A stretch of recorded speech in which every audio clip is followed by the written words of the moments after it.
4대 금융그룹 회장의 연봉이 올해 최대 40% 삭감됩니다. 정부가 설 연휴를 앞두고 쌀과 배추, 휘발유 등 28개 설 성수품 및 생필품 물가를 특별 관리합니다. 근로자가 육아휴직을 신청할 수 있는 자녀 연령이 만 8세 이하 또는 초등학교 2학년 이하 자녀로 확대됩니다. 데이브 주코브스키 현대자동차 미국 법인장은 올해 미국 시장에서 신형 제네시스를 2만 5천 대 팔고 내년에는 3만 대를 판매할 것이라고 말했습니다. 네, 시청자 여러분 안녕하십니까? 센 경제 현장의 김동현입니다. 네, 코스피 지수가 외국인과 기관의 동반 매도로 전날 상승세를 이어가지 못하고 하락 마감했습니다. 오늘 장 마감 소식을 증권부의 한동훈 기자 연결해서 자세히 들어보겠습니다. 안녕하십니까? 네, 안녕하세요. 네, 오늘 장 마감 소식 전해주시죠. 네, 코스피 지수가 외국인과 기관의 동반 순매도로 하락했습니다. 14일 코스피 지수는 전날보다 2.85포인트 내린 1946.07로 마감했습니다. 이날 장 초반에는 외국인이 매수에 나서면서 지수가 상승했지만 오전 중에 매도세로 돌아서면서 지수가 하락세로 돌아섰고요. 1월 연방시장 공개예원일을 앞두고 추가 테이퍼링 우려가 발생한 것도 영향을 미친 것으로 보입니다.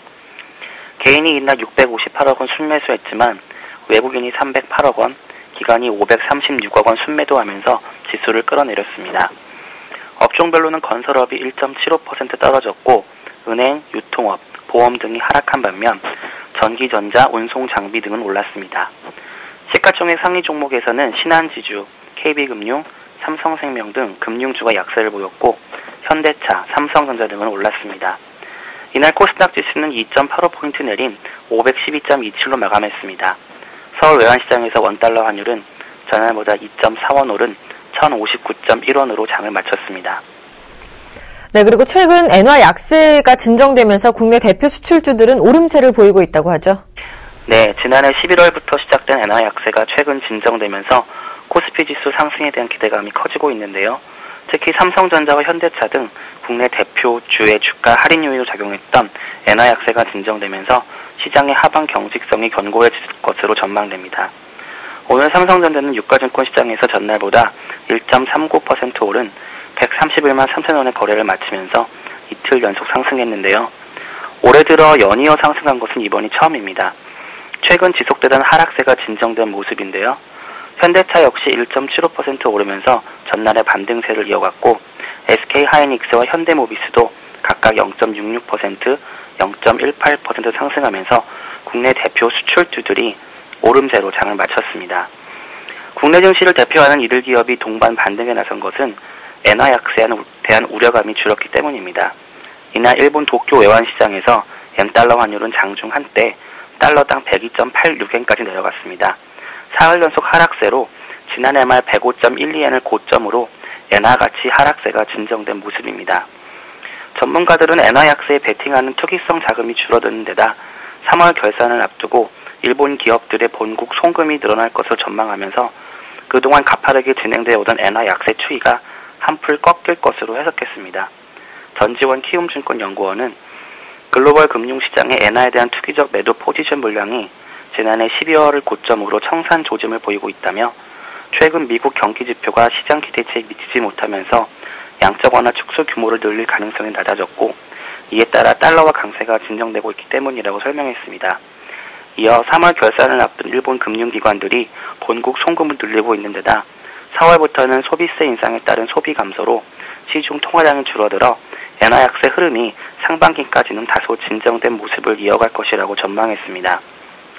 전문가들은 이처럼 엔화 약세 진정이 코스피 지수 반등에 어느 정도 도움이 될 것으로 내다봤습니다. 변준호 유진투자증권 리서치 센터장은 당분간 엔화 약세 기조가 이어질 것으로 전망되기는 하지만 그 속도가 진정된 것만으로 국내 증시에 대한 투자 심리를 개선시킬 수 있을 것이라고 전망된다고 말했습니다. 네, 그리고 최근 내림세를 보였던 종목들이 오늘은 큰 폭으로 상승하는 모습을 보여줬었는데요. SK컴즈와 동양그룹주들이 그 주인공이었죠. 네, 싸이월드로 유명한 SK컴즈는 오늘 가격 제한폭까지 오른 6,700원으로 장을 마감했는데요. 이로써 SK컴즈는 지난달 11% 오른 데 이어 올해 들어서만 24%가량 올랐습니다. 이날 급등세는 SK컴스의 스마트폰 카메라 앱인 싸이메라의 다운로드 건수가 6천만 건에 달했다는 소식 때문이었는데요. SK컴스가 이날부터 검색 사업자 1등 사업자인 네이버의 독주를 겨냥하기 위해 다음 커뮤니케이션과 함께 검색 분야에서 공동 전선을 구축하고 본격적인 서비스에 들어간 점도 주가 상승의 원인으로 분석됩니다. 동양 네트워크스 등 동양 그룹주들도 대부분 오늘 올랐는데요. 서울중앙지법은 전날 동양의 존속 가치가 높다고 평가해 다음 달 14일까지 회생 계획안을 제출하라고 결정했습니다. 동양그룹의 존속 가치가 청산 가치보다 높다고 평가했기 때문인데요. 또 최근 현재현 동양그룹 회장, 정진석 전 동양증권 사장 등 동양그룹 경영진들이 전날 구속되면서 동양 사태가 마무리 국면에 접어들었다는 점도 주가에 긍정적으로 작용하고 있습니다. 네, 잘 들었습니다. 지금까지 증권부의 한동훈 기자와 함께했습니다. 오늘 도움 말씀 고맙습니다. 네.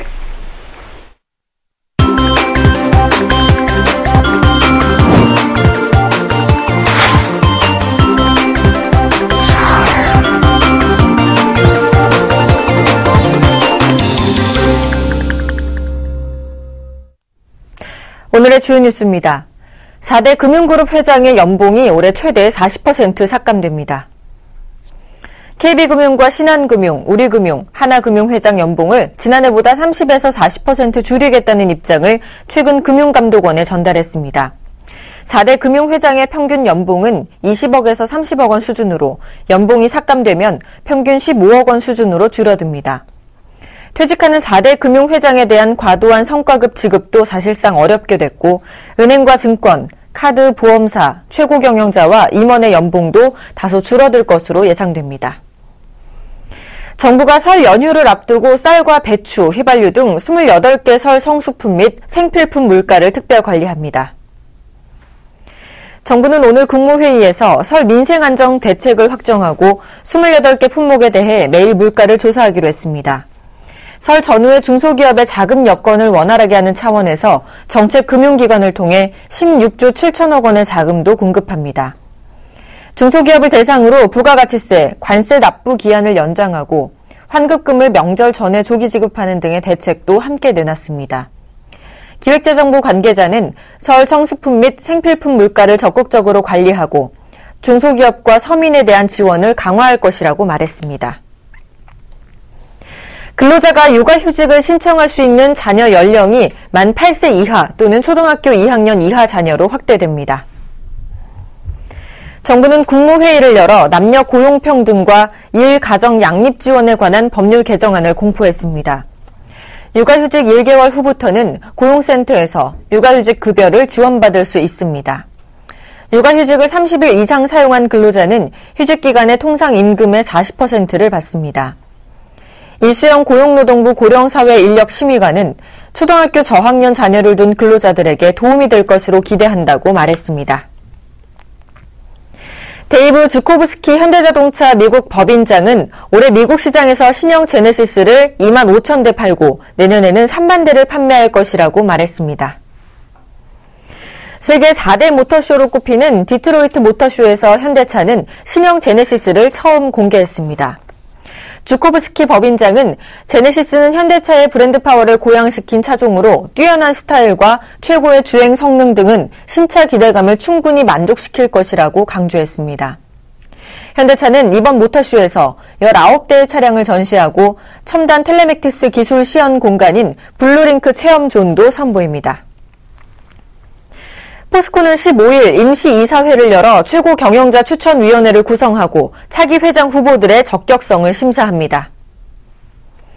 포스코 이사회 관계자는 CEO 추천위에서 서류 검토와 면접 등을 통해 단독 후보를 가급적 빨리 결정할 계획이라고 15일 결정될 가능성도 있지만 상황에 따라 늦춰질 수도 있다고 밝혔습니다. 내부 인사로는 김준식 박기용 포스코 사장, 윤성만 전 포스코 건설 회장, 계열사인 대우인터내셔널 이동희 부회장 등이 후보군에 외부 인사로 오영호 코트라 사장, 양승석 현대자동차 고문, 손욱 전 농심 회장, 유병찬 전 포스데이터 사장 등이 거론되고 있습니다. 차기 회장 내정자는 3월 14일 주주총회에서 공식 선임됩니다.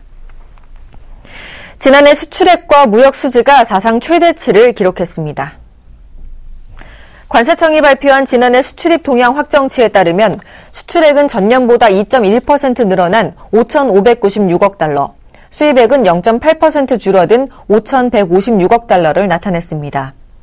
지난해 무역 흑자는 441억 달러로 2009년 이후 5년 연속 250억 달러 이상의 흑자를 기록했고 재작년 2월 이후 23개월 연속 흑자 기록도 이어나가고 있습니다. 우리가 살고 있는 세상은 흔히 디지털 시대라고 불립니다. 10여 년 전부터 인터넷은 우리 삶에 상당한 영향을 끼치기 시작했지만 최근에 스마트폰과 같은 모바일 기기가 보급되면서 디지털의 힘은 더욱더 강력해지고 있는데요. 이 삶과 밀접한 관련이 있는 마케팅 분야에서도 이를 반영한 트렌드가 생겨났다고 합니다. 자, 자세한 내용을 생활산업부의 이수민 기자 연결해서 들어보겠습니다. 안녕하십니까? 네, 안녕하세요. 네, 우리나라 대표 마케팅 전문 기업인 제일기획에서 흥미로운 조사 결과를 발표했다고 들었는데 어떤 내용이죠? 예, 제일기획은 서울을 비롯한 국내 주요 도시에 거주하는 소비자 3,800명을 대상으로 라이프 스타일, 그러니까 소비자들이 어떻게 살아가고 있는지를 조사했습니다. 그 결과 0과 1로 이루어진 디지털 세상이 우리가 이제 살아가는 세상에서 힘을 얻으면 얻을수록 소비자들은 자신이 실제로 보고 듣는 것에 따라 구매를 결정한다는 그런 경향이 확인됐습니다. 따라서 기업들이 실질적으로 존재하는 어떤 무엇인가를 소비자에게 보여줘야만 마케팅 전략도 효과를 볼 수 있다는 그런 다소 역설적인 결론이 나왔다고 할 수 있겠습니다. 가상의 현실의 힘을 얻을수록 우리 곁에 있는 실제를 중요하게 여긴다, 이런 뜻이군요. 그렇다면 이것 외에 또 마케팅 담당자들이 중요하게 여겨야 하는 것은 어떤 것들이 있을까요? 예, 마케팅 담당자들이 올 한 해 이제 마케팅 시장을 바라볼 때 중요하게 여겨야 되는 것은 제일기획이 뽑은 총 4가지 요소인데요.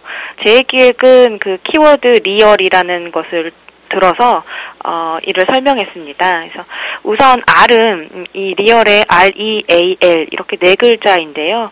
R은 존재를 나타내는 리얼리티이고요. 그 다음 E는 체험을 뜻하는 experience, A는 진정성을 의미하는 authenticity, 그리고 마지막으로 L은 소소한 일상을 공유하는 행위 그 자체를 의미하는 라이프쉐어의 첫 글자를 딴 글자입니다. 그래서 좀 더 자세하게 말씀드리자면 소비자들은 가공의 이미지가 아니라 제품의 실체 그 자체가 구매를 할 것인지 안 할 것인지를 결정할 수 있는 그런 요소가 된다는 뜻이고요. 또 하나는 기업들이 이제 소비자에게 제품을 팔기 위해서는 소비자가 직접 제품을 경험할 수 있는 기회를 제공해야 한다는 그런 이야기입니다. 아울러 허구나 가상을 경계하는 소비자들의 태도가 조사가 되면서 기업의 가식적인 태도도 민감하게 받아들여지는 상황도 함께 나타났습니다. 제일기획은 또한 진정성이 있는 기업의 행동만이 마케팅에 도움이 된다고 결론을 지었고요. 마지막으로는 소비자들이 자신의 삶에서 느낀 점들을 기업이나 혹은 어떤 제품과 함께 즐기고 나눌 수 있는 그런 마케팅 전략이 성공할 수 있다고 봤습니다. 네, 그렇군요. 이번 조사에서는 지난 20년간 달라진 사회상을 조명했다고 들었는데요. 지난 1990년대와 현재 우리 소비자들은 과연 얼마나 어떻게 변했을까요?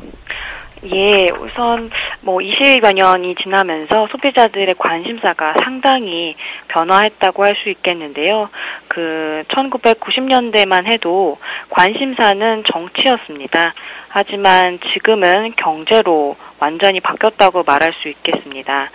제일기획은 지금 앞서 말씀드린 이런 소비자 라이프 스타일 조사를 지난 1991년부터 쭉 해오고 있었는데요. 91년도 첫 조사를 시작했을 때에는 소비자들이 국내 정치와 통일, 민족에 대해서 큰 관심을 보였다고 합니다. 하지만 2013년, 그러니까 작년에 소비자들을 다시 조사해 보니까 이제는 실업과 물가 인상, 불황 타개 등을 주요 관심사로 꼽았고요. 이를 통해서 정치적인 인간에서 경제적 인간으로 변화한 것이 아닌가라고 풀이를 하고 있습니다. 또한 이 조사 기관인 제일기획에서는 이러한 변화를 두고서 이제 무한 경쟁 시대를 살아가고 있는 우리나라 소비자들이 정치나 통일과 같은 거대한 담론 대신에 자신들에게 직접 영향을 주는 그런 소소한 이슈에 더욱 신경을 쓰고 있다라고 설명했습니다. 네, 매우 흥미로운 결과였습니다. 지금까지 생활산업부의 이수민 기자와 함께했습니다. 오늘도 도움 말씀 고맙습니다. 예, 감사합니다.